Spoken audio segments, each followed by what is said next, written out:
भर दुपारी खून पाडला, 12 महिने फरार राहिला. बळीराम शिंदे खून प्रकरणातील मुख्य आरोपी जेरबंद. नगर पोलिसांची मोठी कारवाई.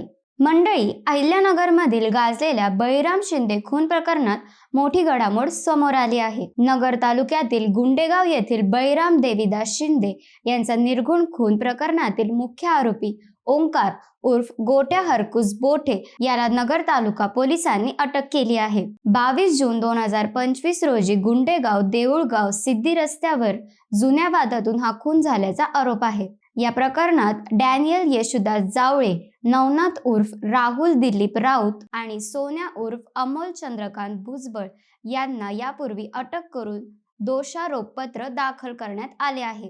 मात्र ओंकार उर्फ गोट्या बोठे आणि आनंद बाळासाहेब वरकड हे दोघे फरार होते. 8 जुलै रोजी मिळालेल्या गुप्त माहितीच्या आधारे पोलिसांनी सापळा रचून ओंकार उर्फ गोट्या बोठेला अटक केली. न्यायालयाने त्याला पोलीस कोठडी सुनावली असून आनंद बाळासाहेब वरकड याचा शोध अद्याप सुरू आहे. या कारवाईमुळे वर्षभरापासून गाजत असलेल्या या खून प्रकरणाच्या तपासाला मोठी गती मिळाली आहे.